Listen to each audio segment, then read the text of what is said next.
So welcome everyone to the District 1 Supervisor Candidate Forum. I'm Stephen McHenry, the President of San Martin Neighborhood Association. This is going to be our agenda. So I think we're going to start first with the Pledge of Allegiance, led by Victor Loesch.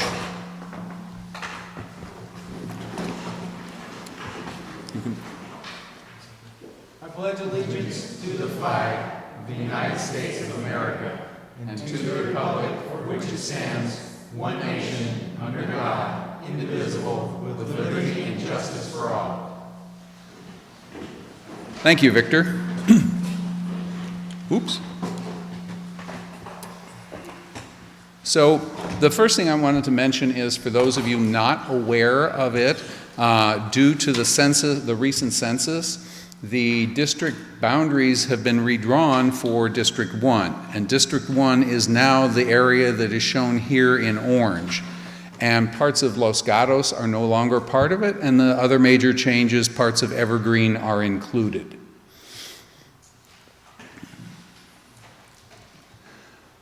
So our two candidates tonight, in alphabetical order, are Sylvia Arenas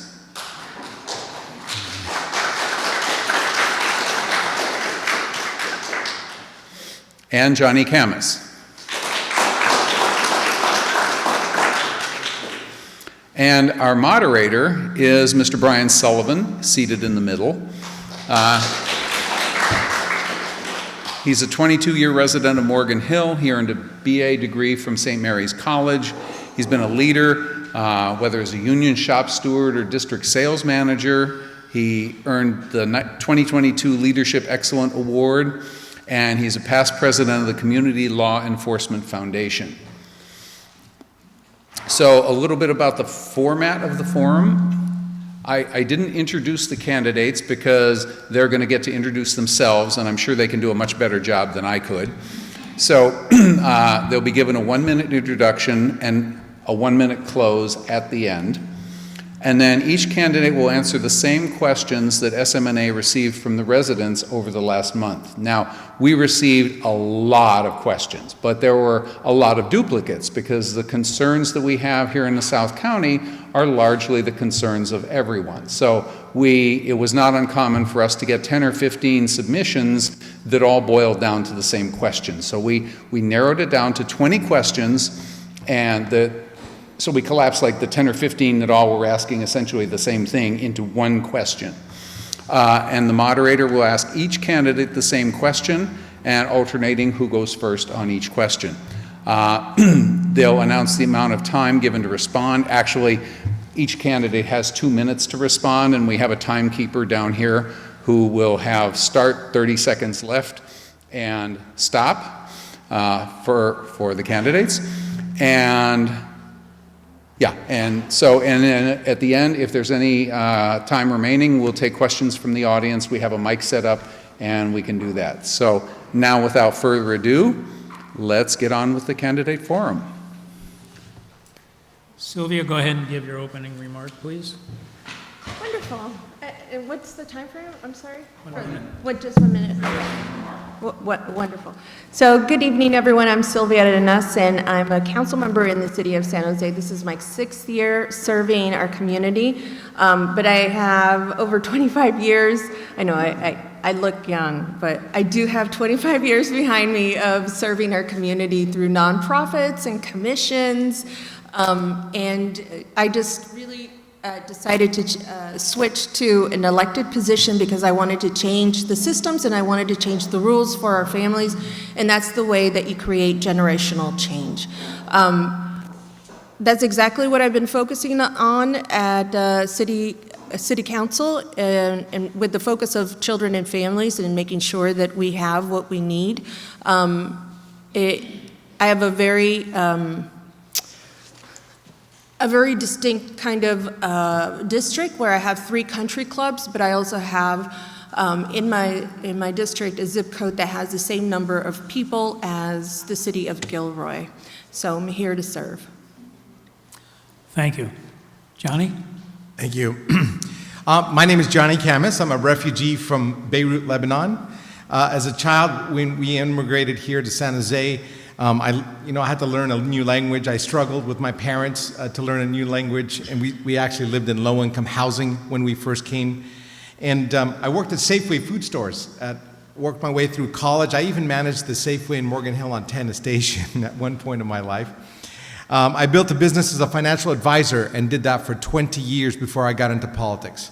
I got into politics because I wanted our government to be more effective and efficient at the services that they are supposed to be providing for all of us. That's what drove me to help save millions of dollars at the city of San Jose just by looking at their indebtedness. I helped bring back a lot of police officers during my tenure, and most of all, we were very accessible to the constituents in my district. I've also worked very hard with South County leaders to bring projects that Morgan Hill is still working on, and I work with a lot of South County leaders, and I'm looking forward to working with them again. Thank you. Thank you, Johnny. First question will go to you, Johnny. Okay.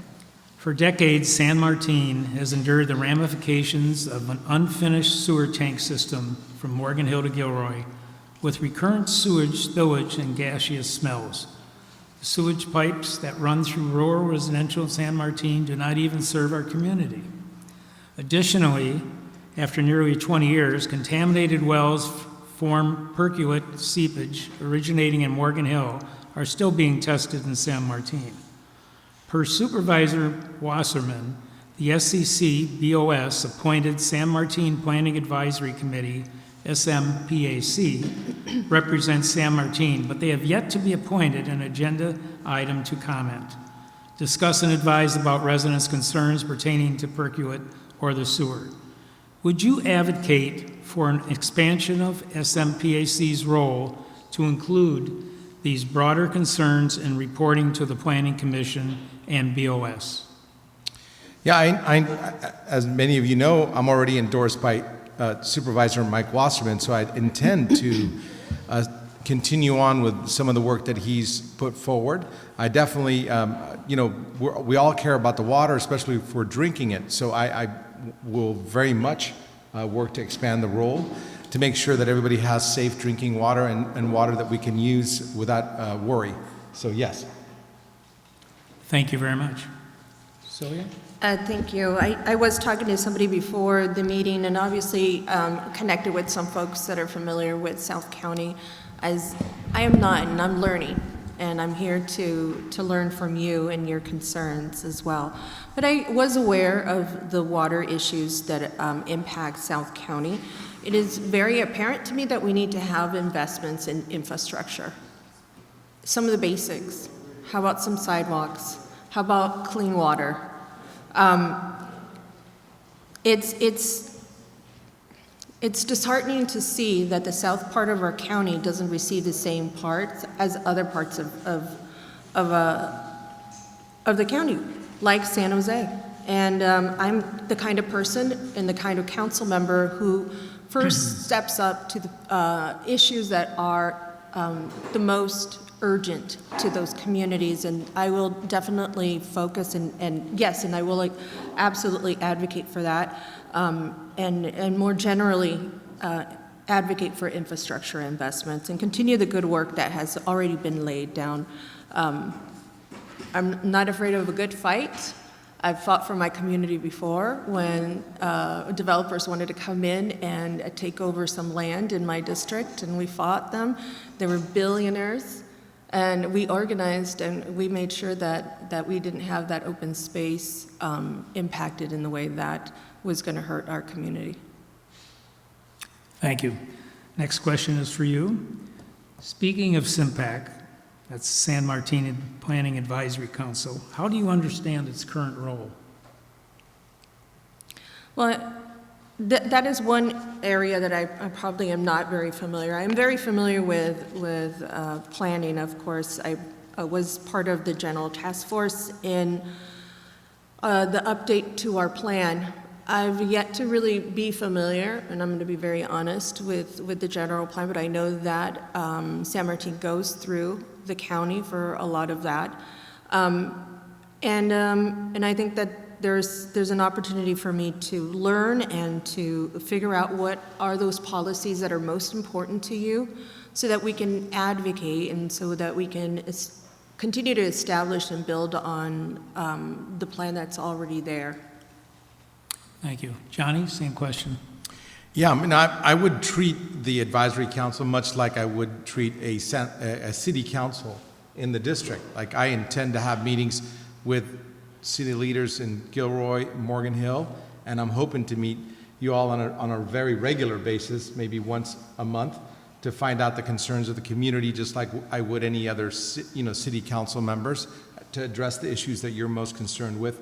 I will make myself available, as I have in all my past roles as a city leader. When I was a council member for San Jose, I actually put together a newsletter twice a month to educate people about the votes that we were going to be voting on. I didn't do like other council members where they used to tell you what they already voted on. So I wanted to hear from my constituents before we made important decisions. And thus, I don't want important decisions to pass me by. So I also used to meet with constituents without appointment, just at coffee shops or wherever they wanted to meet with me, at the library, twice a month without any appointments, open to the public. And I also used to attend any meetings that I was invited to. So I intend to be down here and participate and get to learn the concerns in San Martin from the people that that are leading and volunteering in this community. Thank you, Johnny. Johnny, this question is for you. What is your position on the proposed closure of Reed-Hillview Airport in light of the recent ban on leaded fuel, efforts to educate San Jose neighbors about the impacts of lead, and the 2018 recommendations by the road and airports? Yeah, I was never in favor of closing the airport. I thought the original blood level study was flawed because they didn't measure what was going on in the lead. There could have been lead pipes in people's homes. There could have been lead paint in people's homes. The people who had elevated blood levels, they should have at least, if anybody cared about them, they should at least have tested the other things in their potential household that could have caused lead poisoning. Once more, there's no more lead that's being sold at the airport. I'm very much in favor of keeping it open. And I also was astounded when they took lead level samples in the dirt recently. I don't know if you all know, but it made the front page of the Mercury News where they did not find elevated levels of lead in the dirt, that the kids were literally kicked off the baseball fields. The Eastridge Little League were kicked off the baseball fields, and their families were told that they're going to get brain damage if they continue to play. I thought it was really irresponsible for the leaders who actually were at that press conference and kicked those kids off the fields. I would never do such a thing. I'm a person, I'm kind of a nerd. I look at statistics, I understand statistics, and I wouldn't press the panic button without actually fully understanding the full story, and closing down airports is not something I would do willy-nilly. Thank you. Sylvia? I'm on the other end of that, and I'll let you know why. There is no reason, no mitigating medicine, treatment for lead. That's why we don't use it in our paints within our homes. It's outdated. And the studies that show that there's an elevated amount of lead in the air, not in the dirt. We don't check for the dirt, we check for the air, because south wind of that airport is my district. And all of those folks who live immediately around the airport, whose backyard is right back to back, a school, a park, two schools, a park, that are in my district, those are the folks who are getting impacted. But simply because I want to protect the health and well-being of children doesn't mean that I want to impact the communities elsewhere. So My position of closing the Reed Hillview doesn't mean San Martin gets to take the toll of that traffic. There are 5 different airports throughout the Bay Area, including San Jose. San Jose is also an option that you could actually use in order to continue with the aviation school that's there, with San Jose State. I'm not going to compromise the health and well-being of children simply because somebody wants to learn how to fly. Thank you. This question's for you, Sylvia. What is your position on high-speed rail as it impacts our rural neighborhoods and businesses in South County? Yeah, that's like a unicorn, it seems like. Everybody talks about it, and we think that it's coming. I don't see it happening anytime soon. I think those kinds of infrastructure investments are the last on the list when a community doesn't have sidewalks, when a community doesn't have stable internet connections, when you don't have clean water. That's the last thing that you're thinking about is this high-speed rail. And so I think for me, it's really important to hear from the community what it is that you want to do about this the train. I was going to say the light rail, the high-speed train, because it's already the freeway is already dividing, right? It's already dividing communities, and this is not going to be above grade. From what I understand, it's not going to be above grade, so it's going to create a risk for the community, the communities that live around it. I think that this needs to continue to be discussed and looked at. Research shows that transportation infrastructure construction during that time really destabilizes businesses. I would be very concerned. In my own district, we have a light rail extension, and I'm currently organizing a business association in that area to make sure that they are not destabilized. And I've also added grants to that because I'm looking to the future to see, to ensure, these businesses survived the pandemic. Let's allow them to hold on and thrive, because a lot of those are small businesses, and those are the ones that make our city run. I'm sure that's true in every city, including San Martin. Thank you. Johnny, same question to you. So I'd never supported the high-speed rail because I thought, it was a really big pipe dream. If you looked at the statistics, which I did, it wasn't going to go as fast as the other high-speed rail that was all around the world that we were expecting. I thought the original $36 billion figure was light, and of course it was proved to be true. I think it's well over $115 billion. What I'd like to see is the electrification of the Caltrain or rail to come all the way down to Gilroy, so that people in the South can actually have more options to ride in a cleaner environment. I have been against what I think is a lot of these projects that sounded so good, including the project that Sylvia was talking about in her district, the extension of light rail. The extension of the light rail, I voted to kill my own extension in Almaden Valley, where I used to be a council member, because it cost too much. I killed that extension, and she fought to have a $700 million extension go on Capitol Expressway, where it would actually take away 2 portions of the commuter lanes, which transport 2,000 cars per hour, in favor of having 1,224 riders per day instead of 2,000 cars per hour per lane. I'm a nerd when it comes to numbers, guys, and I can see some of your eyes glazing over, but when something doesn't make sense, you're going to hear it from me, and I'm going to fight against it. Now, I may not win, like I didn't win that issue because I wasn't even on the board at the time, but it didn't make sense then, it didn't make sense now, and neither did the high-speed rail. Thank you. Next question is for you, Johnny. Yes, sir. What specific actions would you take to protect rural residential zoning in the unincorporated areas of the county where there are no municipal sewer and water hookups. Railroad zoning now requires 5+ acres, or I'm sorry, railroad zoning now requires 5+ acres for a single-family home. Can you repeat that? Yeah, you're cutting in and Am I out. cutting in and out? I apologize. Okay. What specific actions would you take to protect rural residential zoning in the unincorporated areas of the county where there are no municipal sewer and water hookups?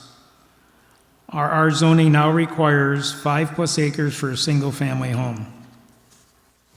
What was the first part of that question? I'm sorry. What would we do? Okay, I'll try and read it one more time. Sorry, Chris. What specific actions would you take to protect rural residential zoning in the unincorporated area of the county where there are no municipal sewer and water hookups? And that was to me first? Yes. Okay. Yeah. So, I've taken lots of actions to preserve land in the past. When I was on city council, I fought to preserve the Coyote Valley, the North Coyote Valley. We actually did a bond, Measure T, and we purchased it from the owners. I definitely don't want to have a lot of McMansions being built in little 5-acre slots with another residential. I'd love to see more farming being done in these areas. I'm endorsed by the I'm endorsed by the Farm Bureau, and a lot of the organizations, the heads of organizations like the Cattlemen's Association and the Horsemen's Association are all supporting me because I want to preserve ag land. I want to preserve land for horses to roam and graze, and so you have my promise to look for ways to do just that. I've actually done that in the Santa Teresa foothills. I don't know if you all know where the Almaden Lake is. There's a 313-acre hill there that's privately owned by various different parties, and I worked with the Open Space Authority to buy up 3 separate parcels from 3 separate landowners just to expand the park out there. So I have a track record of working for ways to preserve land for open space and to preserve, and I'm looking forward to preserve land for agricultural and uses for cattle and horses and things that are not intensive on the land, like sewage treatment and what have you, the things that need a lot of sewage and what have you. Thank you. Sylvia, same question? Sure. I'm glad. Can you hear me? Yeah. Okay. I'm really glad Johnny talked about the Coyote Valley because that's also an effort that I supported. I also made sure that we had savings from that because why spend all of the money if we can negotiate? So through my advocacy, we saved close to $4 million, and I'm hoping to reinvest that in our district in Lake Cunningham, which is the other district, which is the other lake in San Jose. But I mentioned earlier about fighting billionaires. We had a measure that developers had put on the ballot because they wanted to skirt the rules and the policies that are established through city council and the general plan. And so we made sure to organize, to fundraise. We didn't fundraise as much as those millionaires did, but when you have the power of the people and you're organized with one intention, you can really achieve quite a bit. We beat them. And not only in my district, it was citywide. So we had to organize citywide to make sure that we fought these millionaires. Fortunately, we protected that area. It is not being built for housing, and I'm also very open to what people have been accustomed to in terms of open space. I'm also here to learn, like I said earlier. I would love to hear from the community what it is that you would like to see, and uphold that vision and through policy, right? Because that's our job, our policymakers, So your vision and your wants in the community need to be made true through policy work and advocacy. Next question is for you, Sylvia. And speaking of protecting rural zoning, what is your take on the current SB 9 housing subdivision law and its impact to the Williamson Act, which protects agricultural lands from conversion to urban uses? I'm sorry, I didn't get the middle. Okay? And speaking of protecting rural zoning, what is your take on the current SB 9 housing subdivision law and its impact to the Williamson Act, which protects agricultural lands from conversion to urban areas? Right. Well, listen, there's a lot that's been said about SB 9 and SB 10, but ultimately, there's still local control. So the cities get to decide exactly how that development unfolds. So we don't really lose control. What you have there is a level of flexibility, right? But it really is the voice of the community that dictates how you're going to use some of those state that legislation, either to your benefit or to move your agenda. I don't necessarily think that the SB 9 is a bad legislation. I do think that our local governments still have the ultimate power to approve and to uphold the policies and the adherence of those policies to projects that come into the city of San Jose. If it weren't so, all of these developers would have their, this would be their game day. This would be their dream, and that's not happening. We're just not seeing that as much. Certainly not in San Jose. I know that South County has a potential for growth. Of course, San Jose does too, but a lot of potential and a lot of burden of growth for housing, as there's a lot of workers that have to move further south away from some of the bigger cities. And you take some of that traffic on, which I experienced, and I didn't think that it was going to take me 45 minutes to get here. It was crazy, It was really crazy. And so I know that there's burdens it's burdensome when development doesn't consider the community, and I would. Thank you. Same question to you, Johnny. I actually had advocated against SB 9 because it does exactly remove a lot of the rights of the councils to make decisions over their own land use. It allows for multifamily zoning on single-family lots. If you read it, it is, the developers are there's so much different things that are involved with developing a property that the reason why we haven't gotten developed so far is not just due to SB 9. There's all kinds of laws that are being driven from the top down at the state right now that are eliminating the local control. Lots of them. One's just passed that allows the conversion of strip malls to housing. So there's a lot that's being done that I think the public needs to be aware of. And I'm actually happy that so many people came out to hear us, because a lot of people, they don't get interested in government until it's too late. And I think it's important for all of you to pay attention.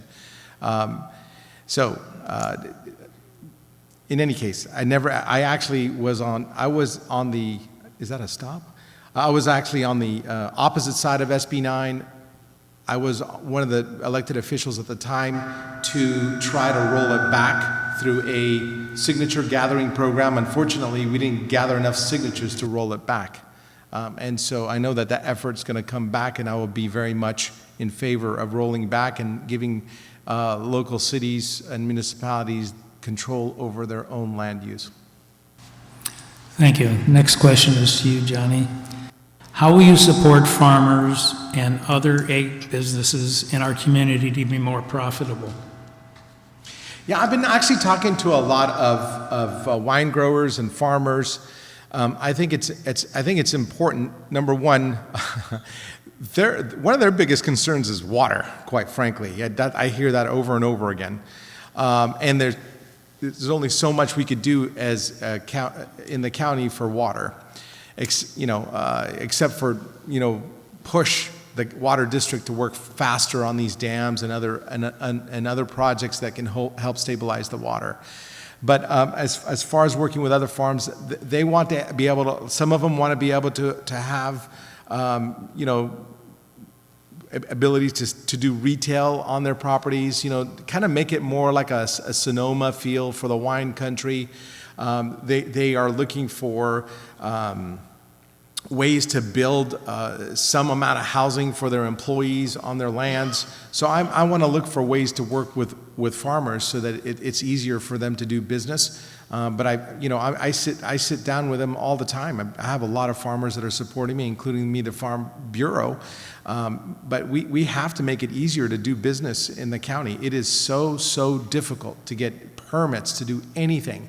One of the things that I hope to concentrate on and have a full-time staff member is to help people get through the permitting system of the county.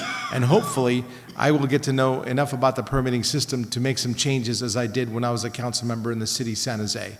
I literally worked on the ADU process where we actually cut fees and reduced some of the regulations, and we actually moved things along on ADUs. ADUs are the auxiliary dwelling units. When I first came into office, only 30 units per year were getting permitted. When I left office, 600 in the last 6 months. So I know how to work with staff, and I'm hoping to do so. Thank you. Sylvia, same question for you. I think that's a great question. It's one of the questions that my parents asked themselves. They've been gone for about 20 years now, but before they passed on, they purchased farmland, and they tried to be farmers themselves because that's who they were, right? They're farmers. That nothing ever got thrown out in our homes.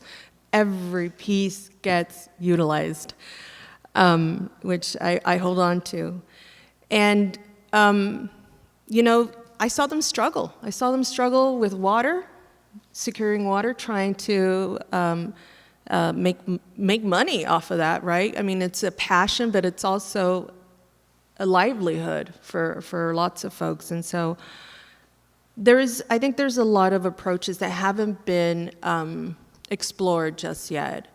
One of which is making South County have regional assets and really, sell this idea of the wineries and the farmers so that folks who are in other cities get to appreciate not only where fruit comes from and corn. There's folks who don't understand that the apple comes from the tree. Like, there's kids, I'm serious, there's kids who don't know. They think that it came from the fridge. Right? So we need to get to a point where we're really appreciating what those assets are in our community, and part of that is farmland. I also think that farmers have the best ideas in terms of how they would like to make sure that they become more profitable, and I've also been connecting with those farmers and listening to them. So I think it's part of a listening session, but it's also an investment from the county to make South County a tourist site. Thank you. Next question is for you, Sylvia. What is your understanding of the 2020 Santa Clara County funded Cal Poly student study of unincorporated San Martin and their recommendations for improvement to San Martin's rural roads and village core? And how would you advocate to implement the suggested improvements? I'm sorry, can I ask you to repeat that as well? Sure. What is your understanding of the 2020 Santa Clara County funded Cal Poly student study of unincorporated San Martin and their recommendations for improvements of San Martin's rural roads and village core? And then how would you advocate to implement the suggested improvements? Me first. Okay. I'm not familiar with those recommendations from the 2020 Cal Poly study, but in any study that you have, and I'm going to guess with unincorporated San Martin, we've already recognized that there is an underinvestment in South County in general. Certainly in San Martin, right? You have Morgan Hill, who's a bigger city. You have Gilroy, who's a bigger city. San Martin's the smallest. And so there's some basic infrastructure investments that need to be made that should have been made certainly a long time ago. So I'm going to guess that some of those recommendations are for infrastructure. It depends what those recommendations are and how those fall in line with the wants and desires of the community, because a study can say anything and you can set up a study to say anything that you want. But what does the community want? And what are those, how do those goals line up with the study? And from those recommendations, I'm thinking about all of the things that I've done in terms of policy. And first and foremost, you speak to your stakeholders. You look at those recommendations, but those recommendations aren't sterile, right? You're going to implement them in a community. And so that community should be involved in terms of what and how those things should happen. So certainly including the stakeholders, first of all, getting familiar with that study, and ensuring that San Martin has the resources that it needs to take on some of those recommendations. Half of the work is just finding that extra money. I've done that before. I've helped establish a sexual victims unit because we had a history of increase of rapes. Sorry, I couldn't stop. Thank you. Johnny, same question for you. Yeah, I have to apologize too. I'm not well read on this study, and I don't like to talk about things that I haven't read. What I will do is promise you that I will read it once somebody gives it to me. I didn't expect to get this far into the weeds in the discussion, but I do know that infrastructure is very important. It's important to agriculture when people are trying to transport their goods off their lands and onto the markets. You're looking at the person who made sure we actually wrote into law when we put Measure T on the ballot in the city of San Jose. I would not approve this. I would not approve this bond, this new tax, without a memo that I wrote, making sure that we had $300 million devoted to roads. It was my memo, and the entire city council voted for it. And the reason why I asked for a specific number is because you cannot have accountability without goals.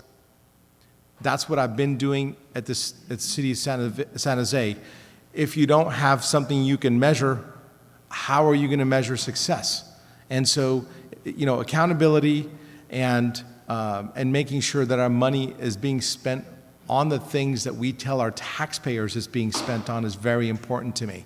And so, the streets of San Jose are currently being paved, and we know that they're going to spend $300 million on it, not just $1 and say, hey, we spent money on pavement. It's because I created a plan for accountability, and that's the kind of stuff that I do. Again, kind of nerdy and wonky, but that's the kind of stuff that I do. Thank you. The next question is for you, Johnny. Yes, sir. How will you work with the leaders from Morgan Hill, Gilroy, and San Martin to assure that the infrastructure improvements and other developments make sense for the needs of all South County residents and businesses, rural and urban? Well, as I have, this isn't the first time I've been down here. I could tell you that I have worked with leaders in Gilroy, Morgan Hill, and San Martin for many years.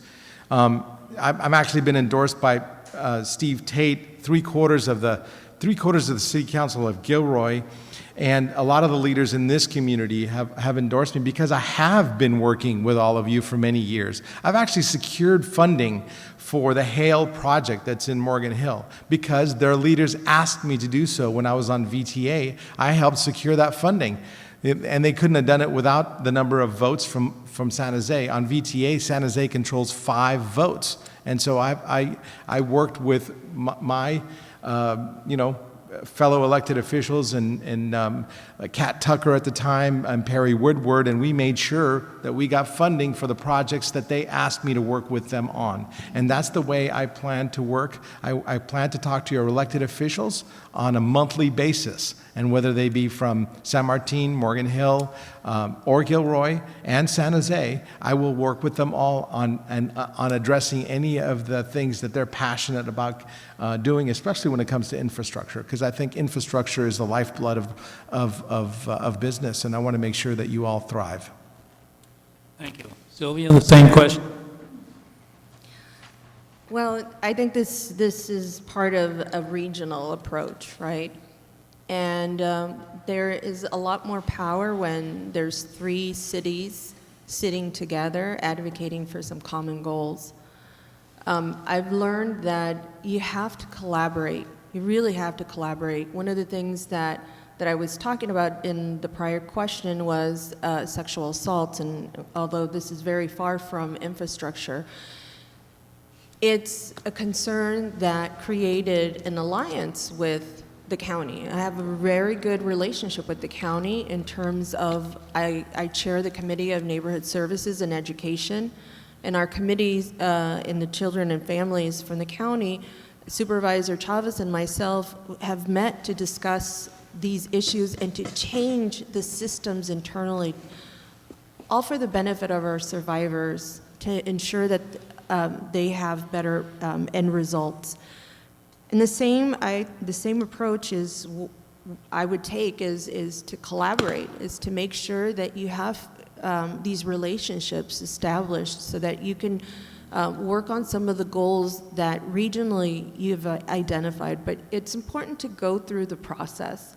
You have to go through the process so that you work out some of what are some of the common goals and the goals of maybe distinct cities. And I would absolutely advocate for the infrastructure. I think I've mentioned it throughout my answers, is that I recognize that there is a lack of investment in infrastructure in South County. I worked for First Five for about 12 years, and I was assigned to a regional partnership down here, and I hear the same concerns. It's a lack of resources and lack of investment as you are competing with bigger cities. Thank you. The next question is for you, Sylvia. What is the probability that you would support the annexation of San Martin with either Gilroy or Morgan Hill? I'm sorry. What was the question? What is your position, what is the probability that you would support the annexation of San Martin with either Gilroy or Morgan Hill? First and foremost, I didn't know that there was an annexation path for San Martin to either one of those cities. First, I would try to find out from the community, what is it that the community wants and the community leaders want in terms of annexation. This is a huge step, right? Annexation does come with a lot of benefits. It comes with infrastructure. It comes with connecting to a lot of the other city services. But it also comes with that loss of identity of your own community and loss of control in terms of what is special to those who live and have been living. And I was talking to a couple of folks who've been living in this community for a really long time. So I think that's a very difficult decision to make. And I don't know that you have to compromise your city this way. That you can get infrastructure investments without having to be annexed to a larger city. I think that there's that possibility. But I'd love to learn more from the community and from those local leaders that have been dealing with this issue and figure out what those priorities are versus what my priorities would be. Thank you. Johnny, the same question for you. Yeah, I have a similar answer. I think it would be very important to make sure that the leadership in San Martin is wanting to be annexed. And I personally would prefer the independence. You know, if I lived in San Martin, I would prefer to be independent. But I may not. I may be in the minority of the thinking here. Look, I am not going to force people to get annexed into any city against their will. I would not support it. If you all said we don't want to be annexed, I would be against it. And so absolutely. I'm more of a person that would prefer autonomy rather than being under the leadership of another city's city council. But, you know, again, if you all try to convince me to have you annexed, I might change my mind, but I lean to the side of not annexing. How's that? Thank you. Next question is for you, Johnny. Yes. What is your position on the proposed consolidation of fire services serving South County? I think it might be more efficient. Let me start with the fact that the grand jury report and other reports that I've read say that it might be more efficient and we would get better services down here. That being said, I've been talking to the unions, and they don't want to be combined, and it's tough to get people who work in these fields to want to do something. I learned a lesson back when I was a council member in the city of San Jose, that you have to work with your employees and make sure that they are willing to go down the path that you think is best. And you can't force them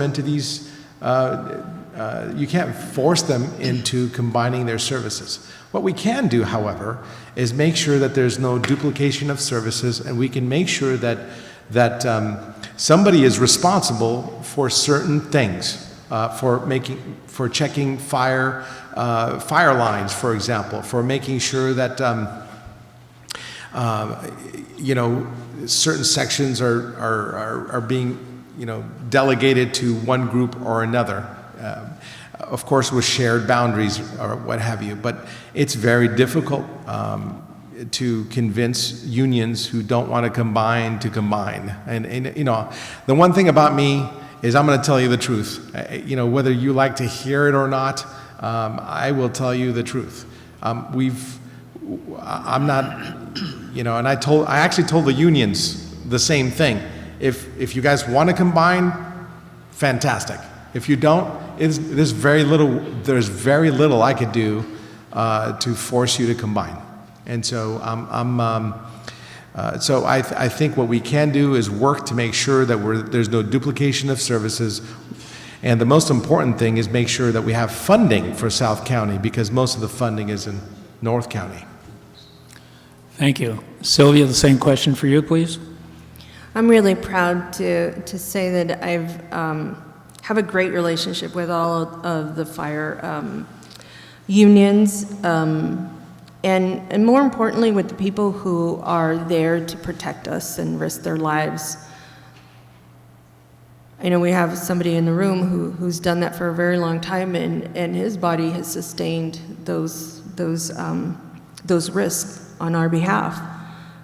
So I think it's important to listen to the workforce and not compromise any of their benefits. I was definitely not one of those people who compromised their pensions with a measure.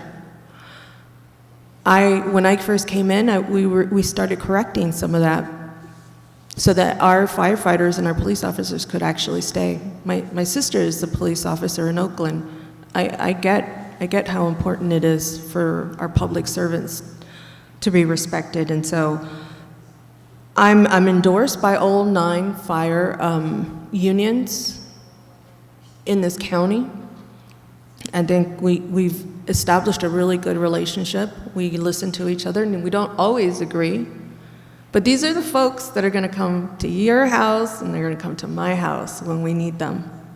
And I want them to be able to serve, ready to serve, and to work in an environment that they can actually focus on saving lives and not figuring out how they're going to make their livelihood.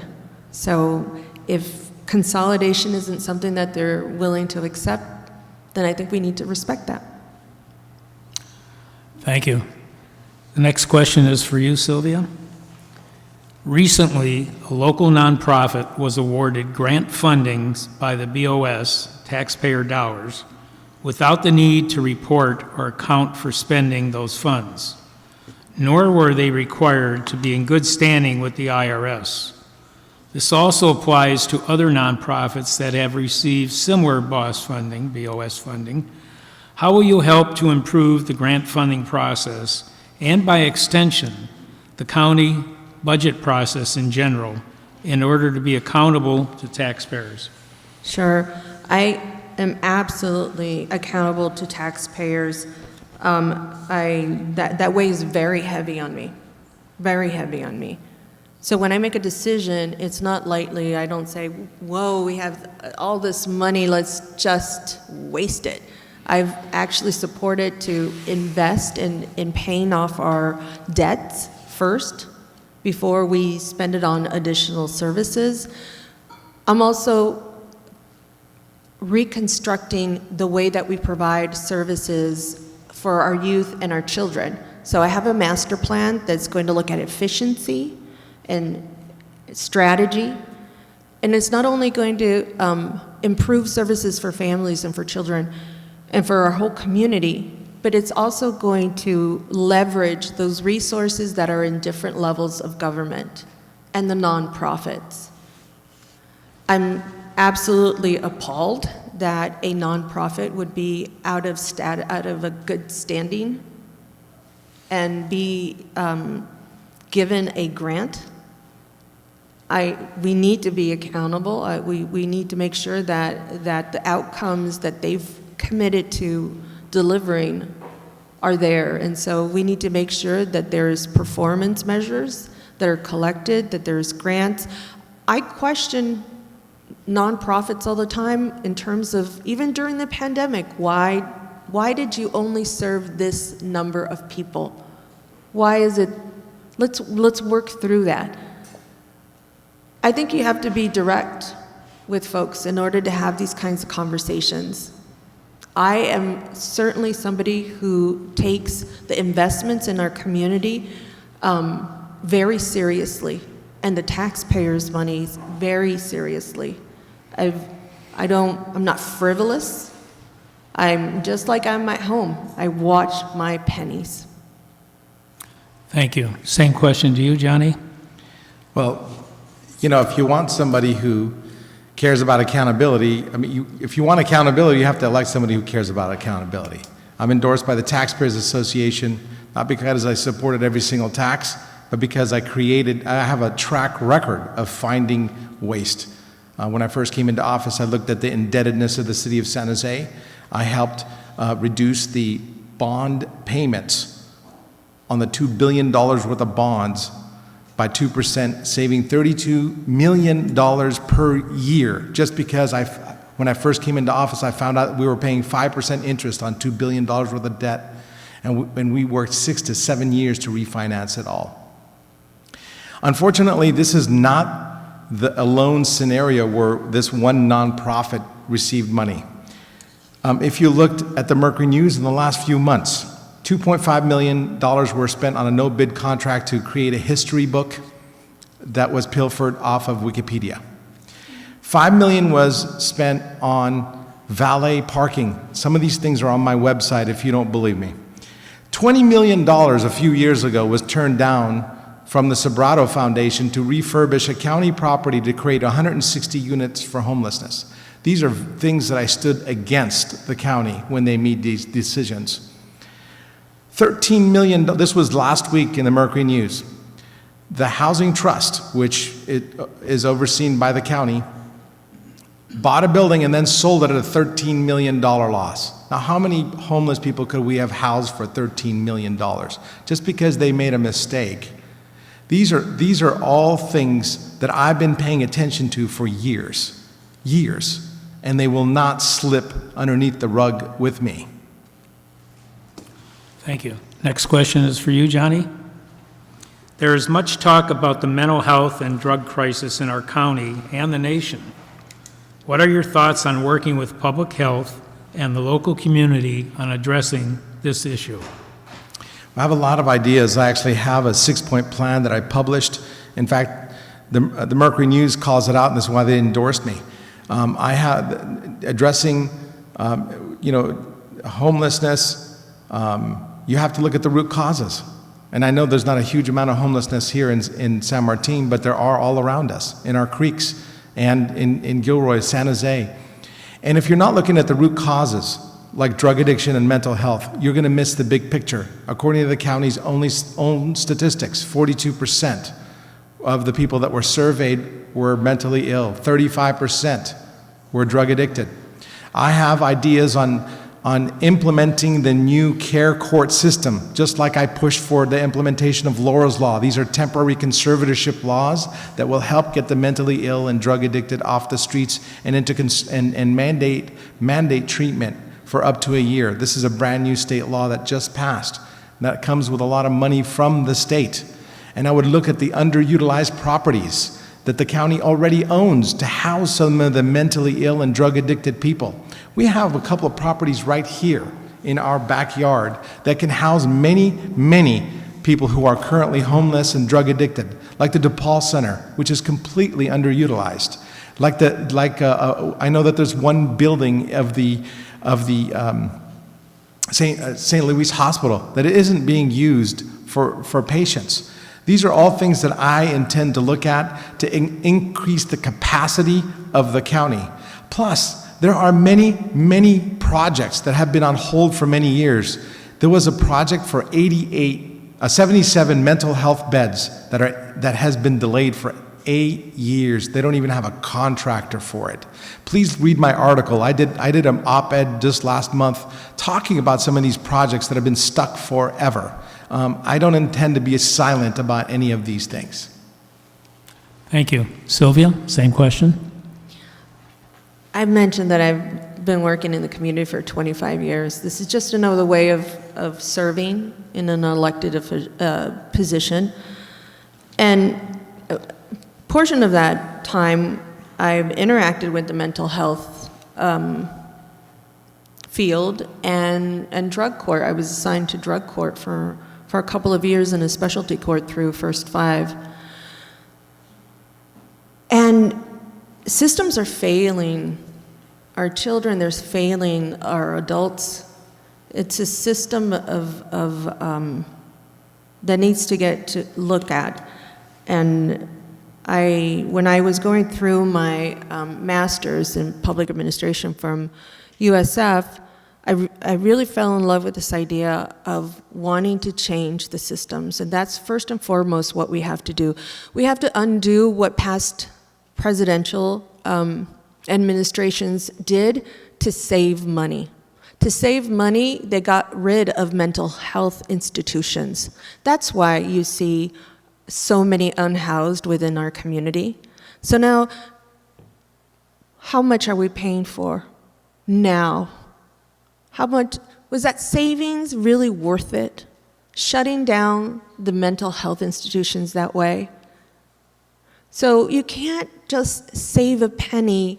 You can't just think about saving a penny. You have to think about what kind of investments do communities need in order to succeed, in order to thrive. And the core and root causes of homelessness is poverty. It's poverty. Now, there may be some mental health issues, and I absolutely think that there is. We need to fix that system. The county has the only emergency psychiatric facility. Thank you. The next question is for you, Sylvia. How would you prioritize the needed mental health services versus the jail facility that has been proposed for 14 years? How would I prioritize it? Right. Much needed mental health services versus the jail facility. It's not one or the other. A jail is not the solution.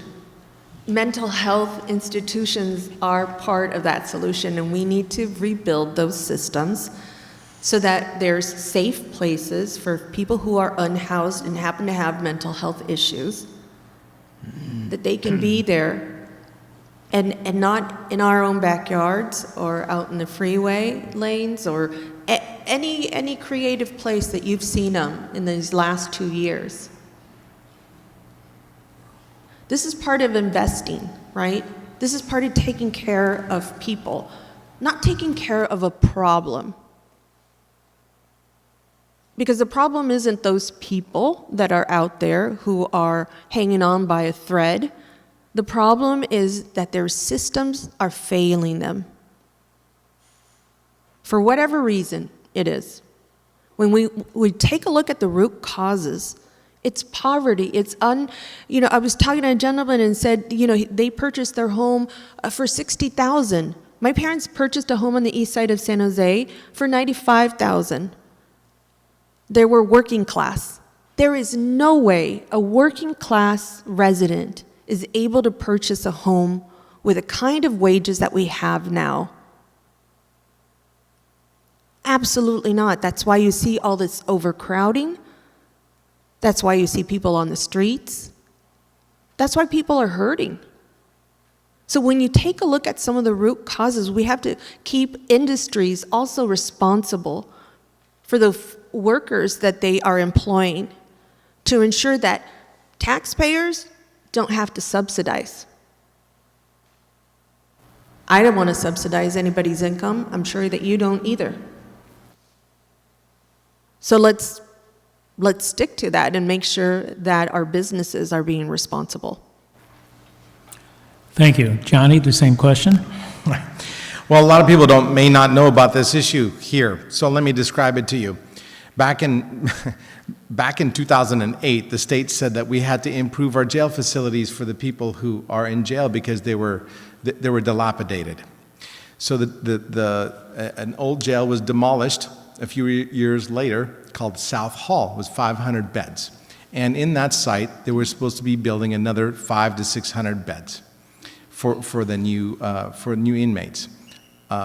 So after Prop 47, 57, 36 all passed, they wanted to reevaluate the size of the jail because they thought a lot less people were going to be in jail, so why build a big one?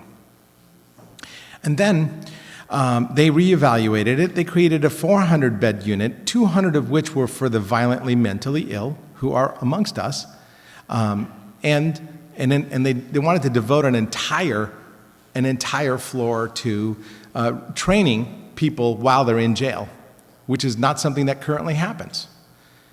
So instead of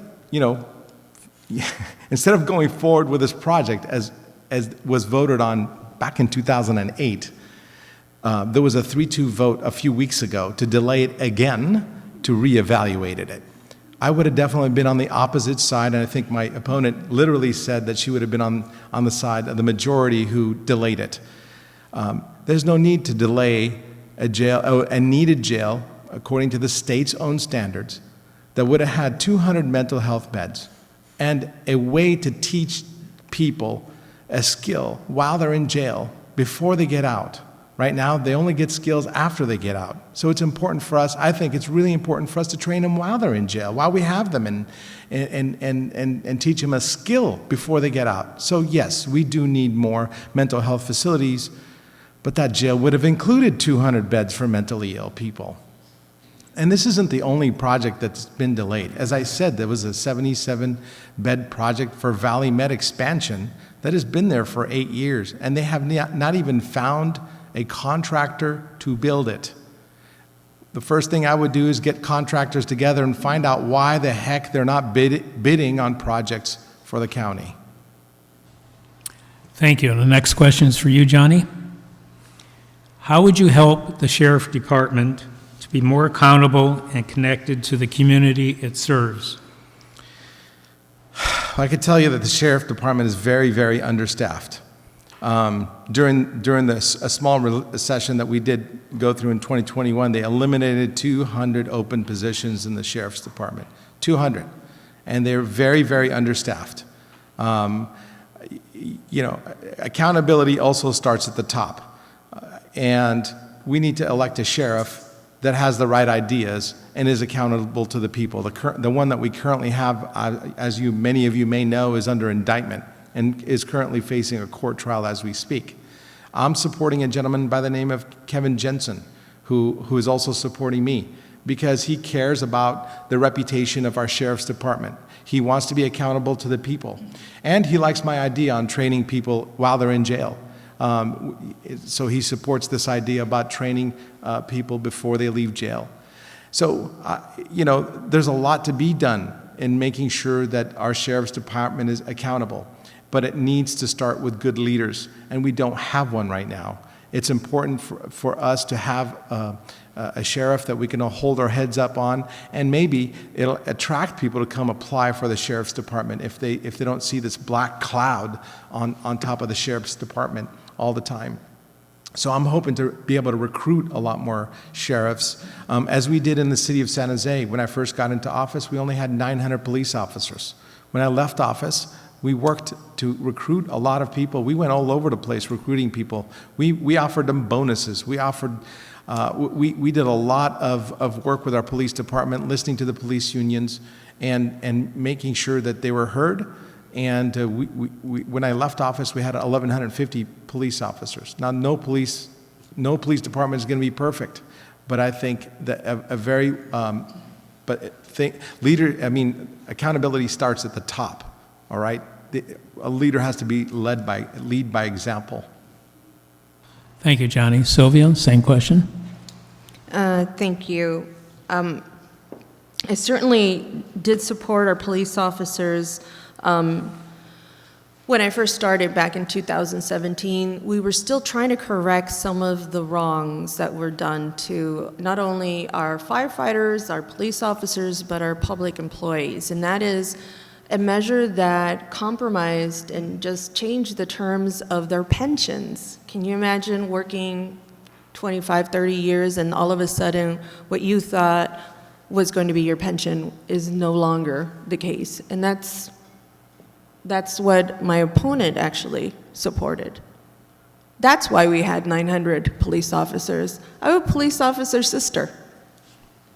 She wouldn't come to Santa Clara County. They're compromising their livelihood. Who wants to go to a place where folks are going to not value the service that you are providing to the community?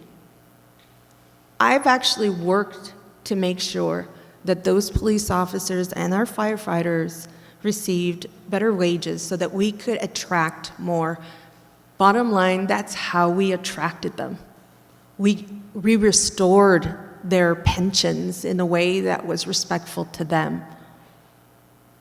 Because you have to treat the workforce in a way that matters. Now, accountability is very important. We have an opportunity with the new sheriff. I'm not endorsing either one of those candidates. I'm sure that they're fine, two very fine men. I've heard them speak in public, and they're both from law enforcement, and so I'm sure that either one will do a fine job. But we as residents need to keep them accountable. We need to ask those questions. Thank you. And the next question is for you, Sylvia. Homelessness has been a great concern for many years, and millions of dollars have gone into programs with not much to show for it. We have seen an increase of encampments and RV parking in South County, with more trash and impact to our creeks and roadways. Do you have any recommendations for addressing this? Sure. One of the areas of concern for me were children and families who were actually homeless and who were living in the streets. And so we started off a pilot. It was a safe parking pilot, so that families wouldn't be bothered by folks, wouldn't be surprised in the middle of the night. The first day that we opened that up, we had 300 calls. We had like 15, 20 spaces. The need is out there, and people want to do better for their own children and for themselves. They just need to figure out how.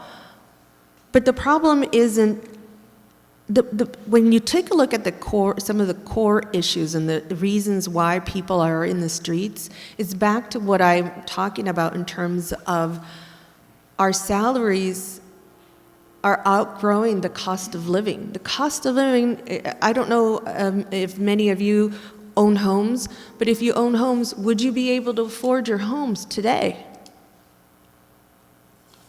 Many people can't. You just can't. We can't keep up. This is one of the reasons why we have so many homeless. It did not help that during the pandemic, there wasn't a municipality that could actually move the unhoused so that COVID wouldn't spread. That was the strategy, and that was by the governor. That was dictated by the governor, and so as cities, we had to comply, and we couldn't move any of the unhoused. But what you also saw was the devastation of those folks who were hanging on by a thread, who were working, and now they had nothing. Thank you.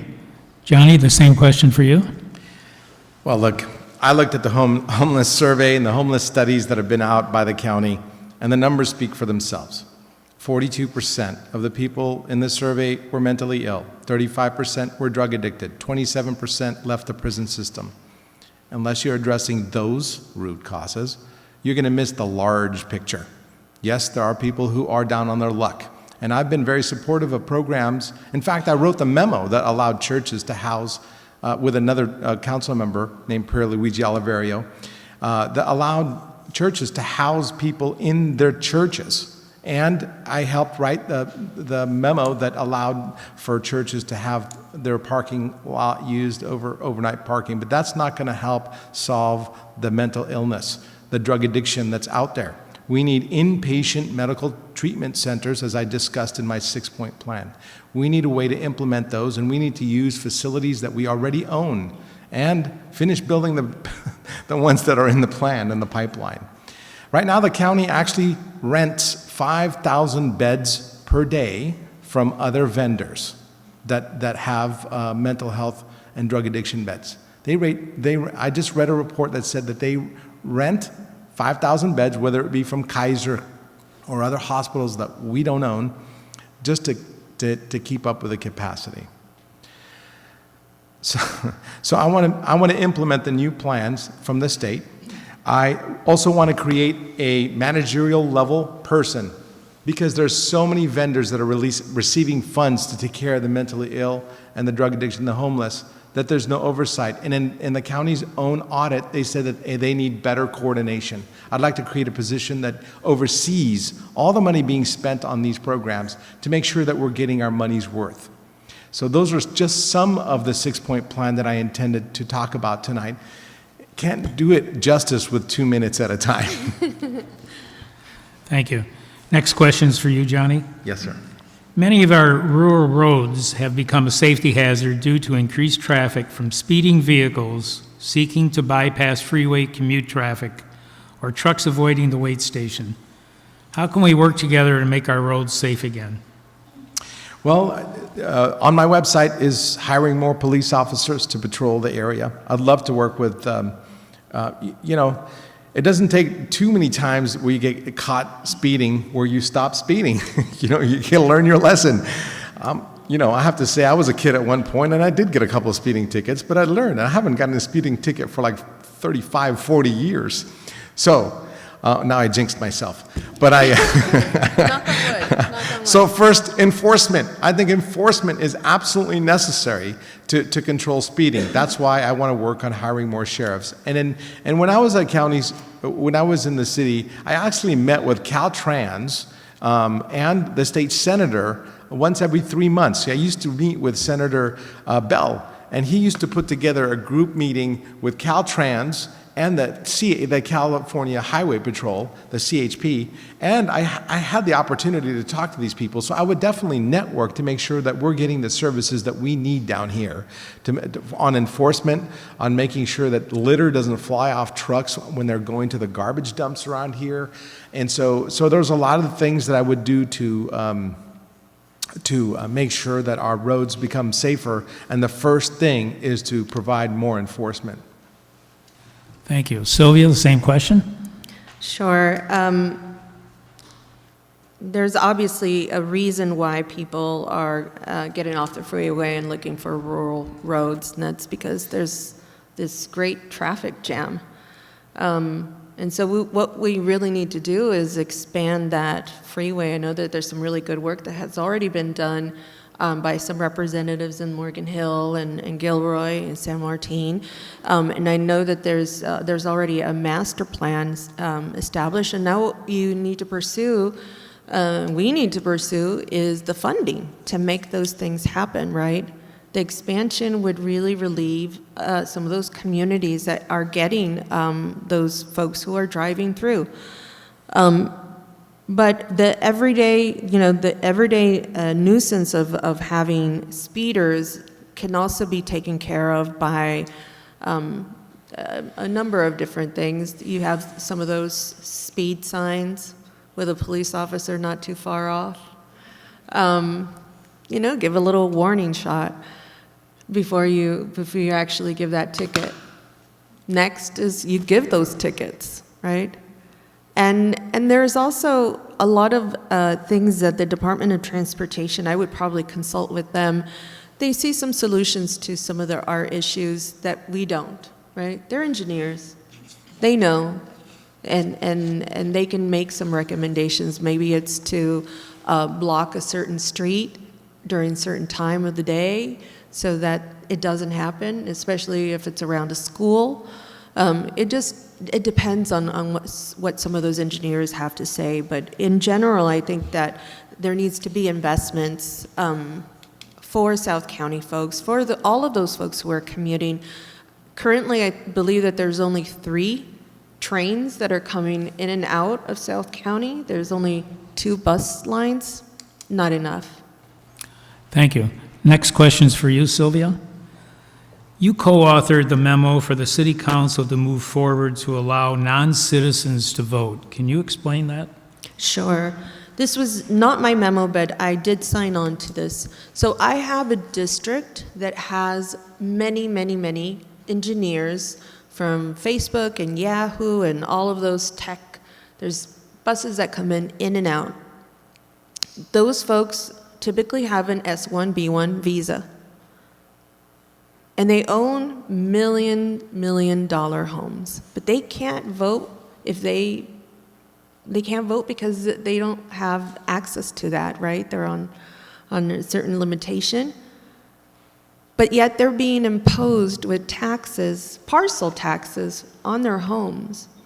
And I think many of you could be very sensitive about parcel taxes on your homes without being given a voice.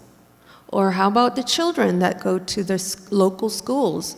Don't they have a right to also say whether they should have somebody in place leading those charges? I'm not looking to be a revolutionarist. These are just some of the practical solutions for some of the folks that are helping our economy. These folks come from other countries because the U.S. doesn't invest in education here. They just don't. Why aren't our children becoming those engineers and those folks from those tech companies? Because it's a lot cheaper to have them imported from other countries where other countries have already spent that money. So I think part of the U.S. has always been open arms to immigrant families. And let's face it, we have a lot of immigrant families with a status that is legal, but just not a citizen.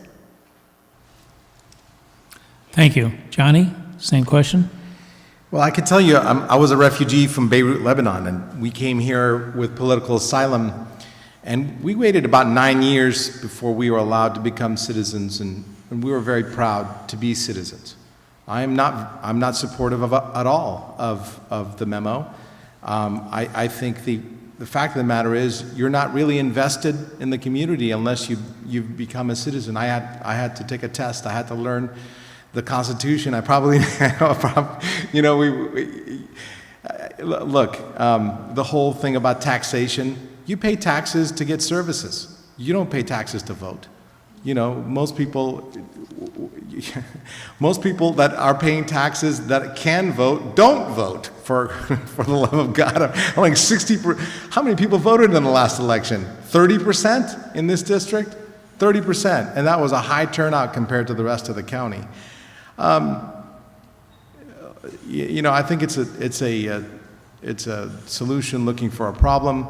I'd love to see people be invested in the government like all of you, to pay attention to who's best for the job, not give people rights willy-nilly. I think they have to be invested in the city, invested in the county, and invested in the system that before we allow them to vote. And just because they pay taxes doesn't mean that it gives them the right to vote. When I pay taxes, when I go to England and I pay taxes, even if I work there for a year, it doesn't mean I should be voting for their parliament. There's no other countries that provide that kind of power. I just don't. Again, I just think it's a solution waiting for a problem. I think we need to mobilize the people and get them to understand their government. Half the people that I talk to in this campaign don't even know what the county actually does. They don't even know. Thank you. Next question is for you, Johnny. Why do you feel that you would be able to represent District 1 better than your opponent? And please provide specific examples. Well, I could tell you I've been down here a lot more than my opponent. I have been campaigning for a year and a half. I've met many of you. I understand. I've been I've been to the bull riding rodeo and the regular rodeo, and I've participated in so many events, and I have the support of so many South County leaders. 3/4 of the Gilroy City Council, all their past mayors are endorsed me. The police unions of Gilroy and Morgan Hill have endorsed me. The Chamber of Commerce of Gilroy has endorsed me. All the past mayors of Morgan Hill have endorsed me. 2 council members in Morgan Hill have endorsed me. Half of the San Martin Neighborhood Association has endorsed me. And so I could tell you that I've done the legwork down here. I have knocked on doors. I've had meets and greets. I understand the community here a lot better than my opponent. And I am willing to work hard, as I have. I have proven leadership. I worked with Steve Tate and some of the other South County members to provide monies for the Hale extension. I worked for them. I worked to make sure that they got money for a study that can help open up a route on Highway 101 to create a 3rd lane near Gilroy to allow for people to go onto Highway 25. I did that before I left VTA. I have a track record of working with elected officials down here in South County. I was here during the Amgen, I don't know if you know, but Morgan Hill had the Amgen trial right here, not too far. And I was there. I was the only council member from San Jose to actually attend, and they were honored to have me because it used to be a San Jose bike ride. So I could tell you that I worked with South County officials for many, many years. I intend to continue doing so. Thank you. Sylvia, the same question for you. Sure, I'm not going to talk about my endorsements. I've got plenty of folks who believe in me. But the most important thing is, do the residents believe in me? Does my message resonate with them? I came into this race 6 months before, and that was because of redistricting. And among 5 candidates, I made it to the top in 6 months. My message resonates. I'm qualified because I've worked in the community for a really long time. And not only that, but I invested in my education to serve my community even more. That master's was a $60,000 investment because I want to do better by my community. Because I'm not looking to move upwards in terms of governance. I'm looking to serve. I'm a public servant. I'm not a politician. And that's what I intend to do, and I think my message resonates. Better qualified because the voters have said I am. Thank you. Next question is for you, Sylvia. What sets you apart from your opponent that shows sincerity and dedication to the South County? And how will you uphold your campaign slogans to ensure family safety and to be an action-oriented leader and advocate for San Martin? Absolutely. I think you just have to look at my record and what I do as a council member currently. And I dedicate a lot of my time to those communities that need it the most. It just makes sense. That's equity, right? I will absolutely start with those communities that need it the most, and San Martin is obviously the #1 on the list. I think that it's an opportunity for us to create some change that is needed. Maybe change is always scary, but infrastructure investments aren't, right? A sidewalk isn't so scary. Having better water, access to better water isn't scary. And so those are the kinds of changes that I'm willing to make. I'm a collaborator. I've already been doing this policy work with some of the current sitting supervisors. I know how to create a path to make sure that the policy that I'm supporting happens. But more importantly, I know how to serve, and I know how to listen. And I know how to take people's visions, wants, and their desires and find a path, a policy path, because I've done it before, and I've done it in the city of San Jose. I've done it under sexual assault. I've done it with our homeless children. I've done it around child well-being and child care. I've proven myself over and over again. I'm a collaborator, and I'm a listener, and I'm here to serve. Thank you. Johnny, the same question for you. Want me to read it again? Yeah, could you? Sure. I got a little lost. That's okay. What sets you apart from your opponent that shows sincerity and dedication to South County? And how will you uphold your campaign slogans to ensure family safety and to be an action-oriented leader and advocate for San Martin? I think those are Sylvia's slogans. Mine happen to be accessible, accountable, and honest. I could tell you that I've already talked to you guys about some of the work that I've done on Hale and being there for the community during the Amgen trials and making sure that South County served, in the requests to have more highway monies and Highway 25 on-ramp and off-ramp on Highway 101. But I've been there for even more than that. I was working with John McKay when he was the head of the Chamber of Commerce for Morgan Hill. And at the time, I was the council member for the city of San Jose, the head of the Committee on Economic Development. I did that for all 8 years. And I got to fly around the world representing the city of San Jose. And so when I was in China, guess what region I was promoting? I was promoting the wine region of Santa Clara County, because I had your all's brochures with me from John McKay when I went to Taiwan representing our city. You know, not only did we talk about trying to get more airlines to come to the San Jose airport, but guess what? We literally were talking about the South County, things to do in South County, the Wine Trail and the Gilroy Gardens were part of our literature that we carried. So I have a track record of caring about South County for many, many years, and I've been all around the world actually promoting this region for many years. Thank you, Johnny. Next question's for you. Currently, California is at 40 out of 50 regarding education standards in the U.S. Santa Clara County is a bit further better. What plans do you have to work with school leaders in our districts to improve this situation? Well, I can tell you, although the county does not have jurisdiction over the school system, in the city of San Jose, I've had a track record of working with nonprofits like the YMCA, and I've partnered with them for many years.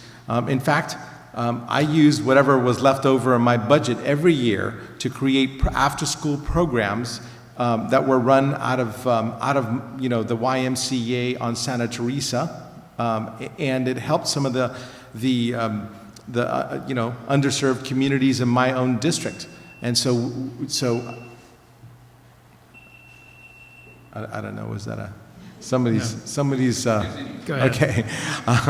So I mean, so I have a track record of working with nonprofits like the YMCA to create programs, after school programs and summer learning programs. What else we did was in the city of San Jose, I've been proud, I was working with the mayor of San Jose to attract these big cell phone companies to invest in 5G technologies. And by the way, they paid us to rent each one of the light poles, and we used that money to create a Wi-Fi network that helped serve the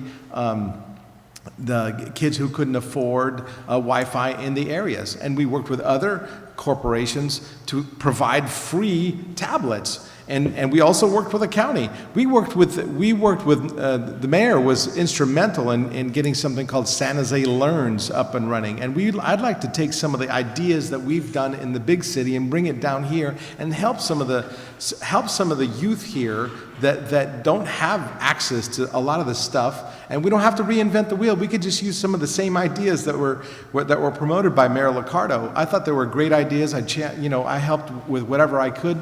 Although he knew all the big corporations, but I'm willing to tap him to help me learn on how to approach them and help them contribute to the community here. Thank you. Sylvia, the same question for you. Can you repeat Sure. the first, or just repeat the whole question? Currently, California is at 40 out of 50, as far as states, regarding education standards in the U.S. Santa Clara County is faring a little bit better. What plans do you have to work with school head leaders and districts to improve the situation? One of the reasons that I came into elected office was because my son wasn't receiving the services that he needed. He was born at 29 weeks, and we knew that he was going to have some learning issues, but I think who among us doesn't have a learning issue, right? We all learn differently. So I advocated. I was in early childhood. I was actually doing assessments for children. I knew what I was talking about. This was my field, and yet they wouldn't provide my child the services that he needed. And that makes a mother angry. So angry that you want to change things, not only for your kiddo, but for the kiddos that are going to follow, right? So I absolutely want to make sure that education and the systems in education are actually collaborative and working within the system of government, whether it's the city or the county. One of the ways that I actually did that was during the pandemic, our kids didn't have stable internet or devices. And what Johnny was talking about is a 10-year plan that the mayor had, 10-year plan for digital inclusion. We did it in 2.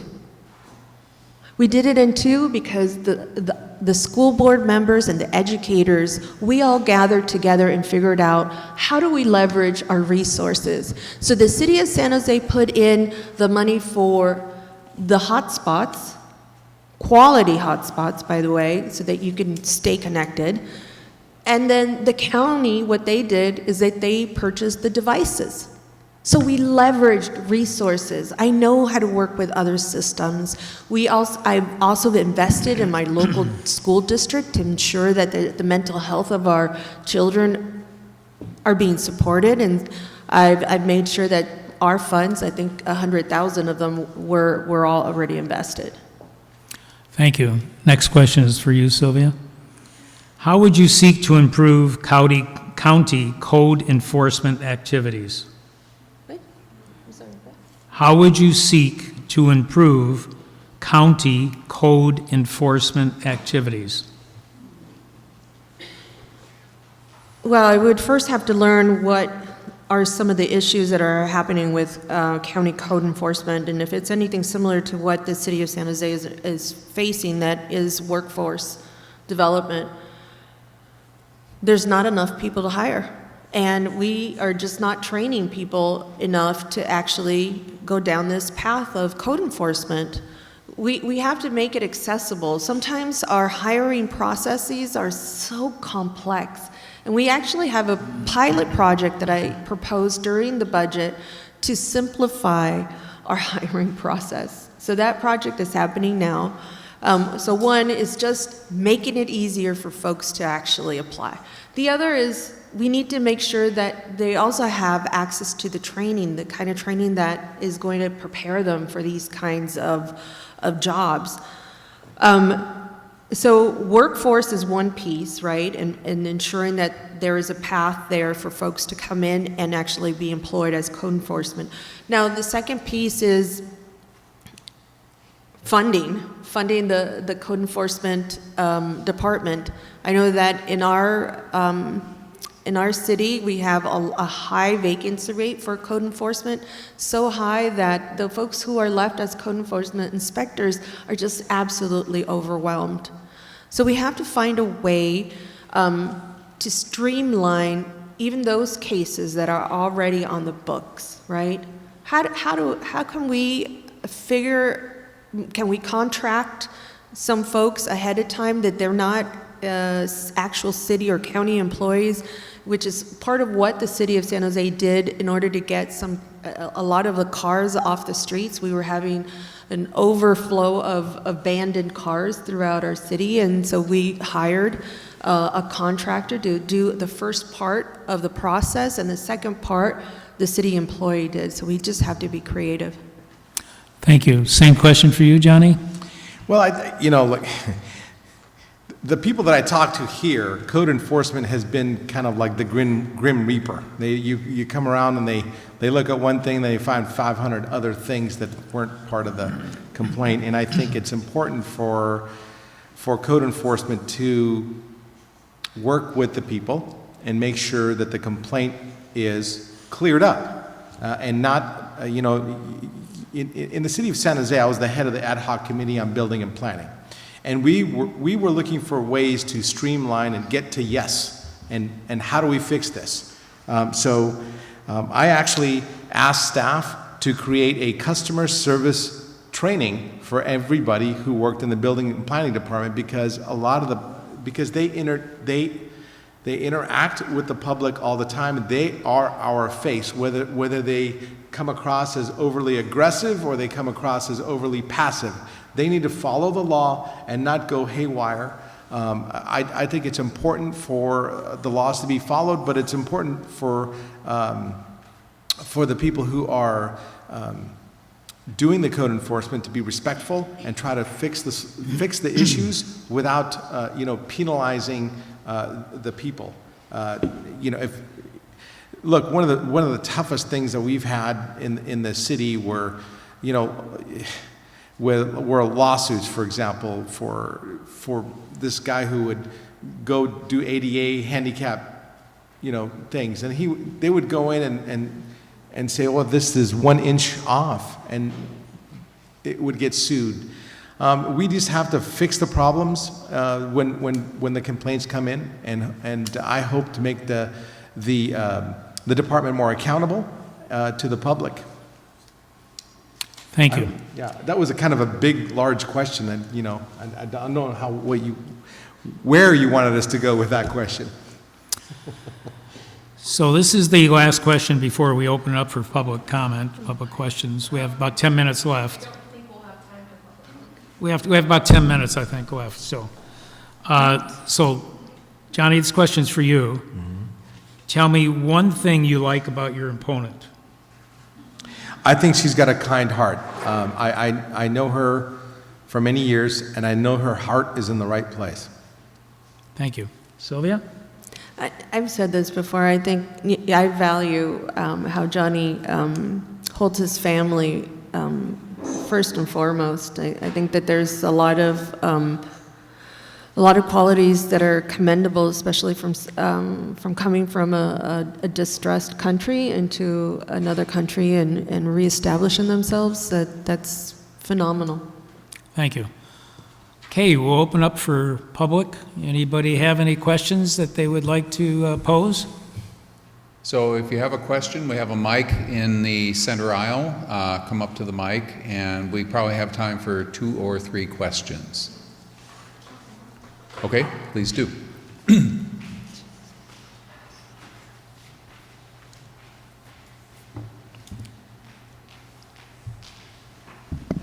First,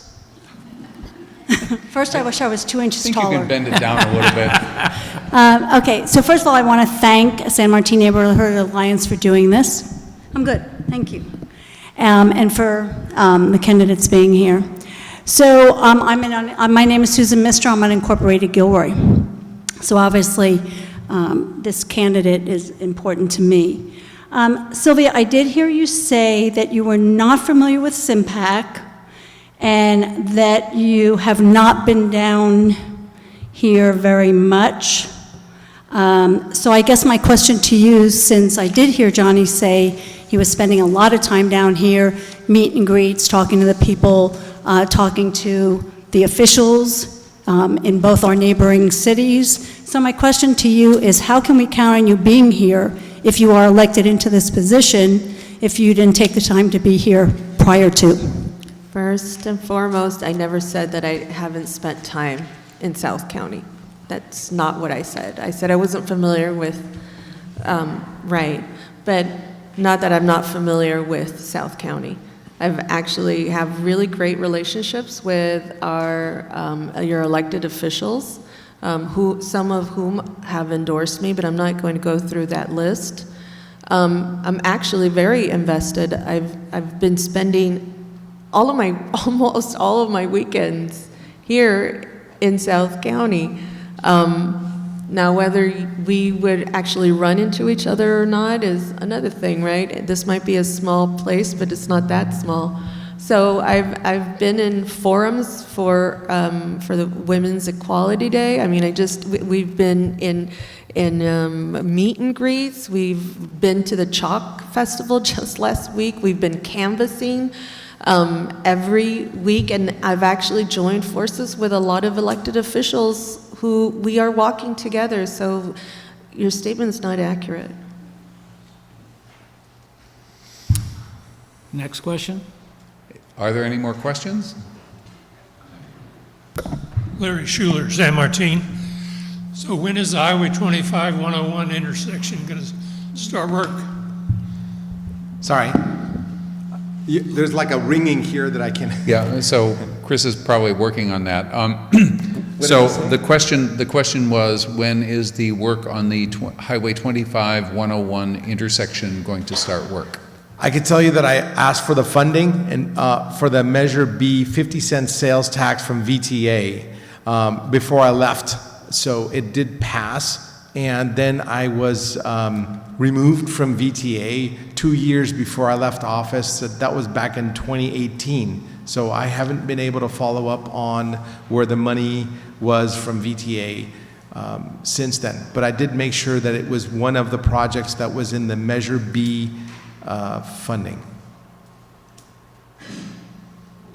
Sylvia, did you have comments?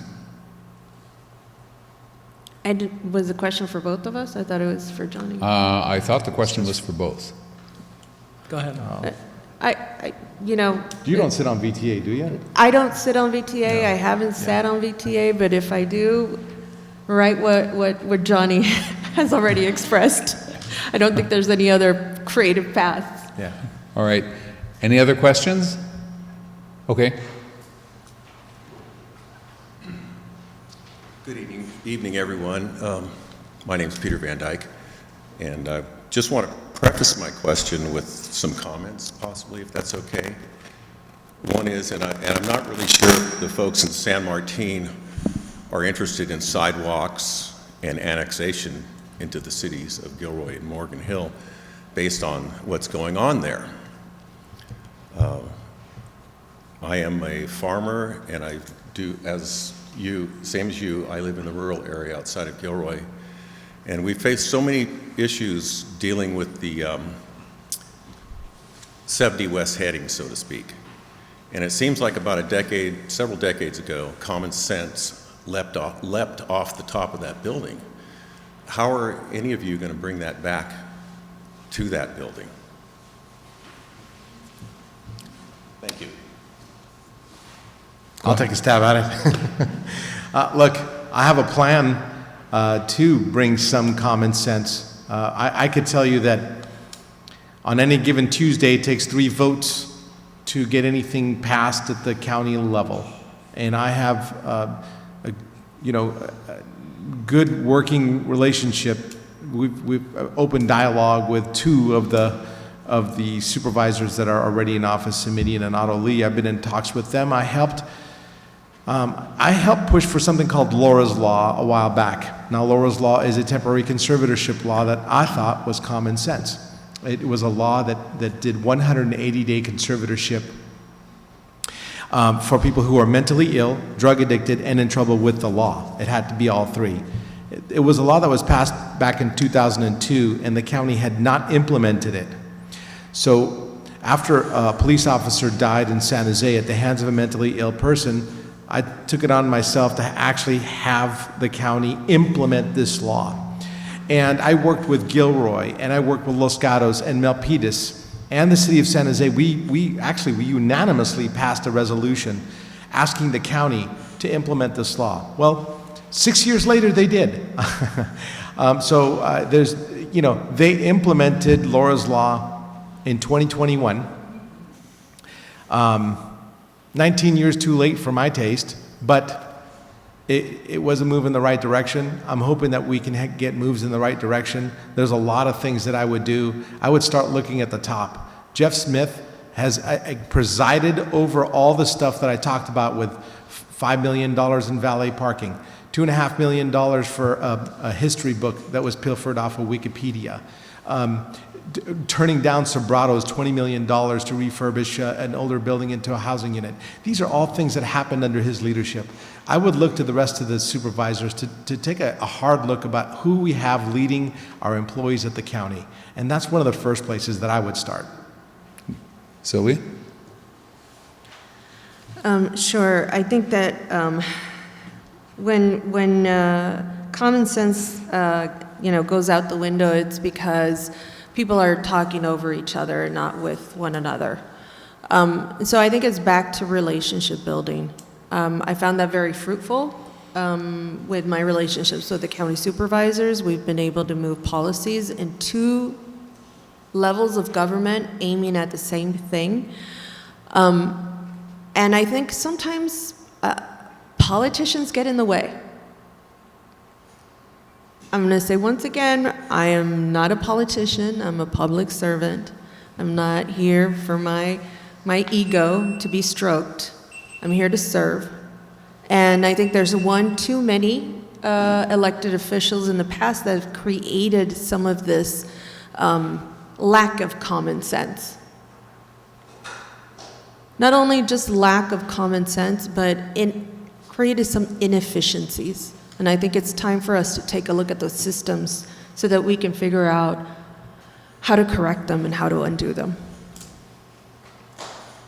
Great. Any other questions? Okay, I'm going to take the liberty to ask the last question, which was suggested by somebody before the event started, to each of the candidates, and we'll start with Sylvia. What is your favorite dessert? Okay, right now it is pumpkin cheesecake. I did tell you it was going to be everything, but it is pumpkin cheesecake. I'm a sucker. Well, I did tell everybody else I'm from the Middle East, and I do like baklava a lot. And so I even have a specific kind of baklava that I like. So that's my dessert. Actually, I didn't even know there were different kinds of baklava. There are. So thank you for educating me there. Okay, so before I turn it over to Liz for some closing remarks, I wanted to say some thank yous. Chris on the audio stuff, he's been working miracles here. And having tried to do what he's doing tonight on previous meetings, I can tell you that this is no small feat he's pulled off, because this is one of the most challenging venues acoustically that you could possibly find.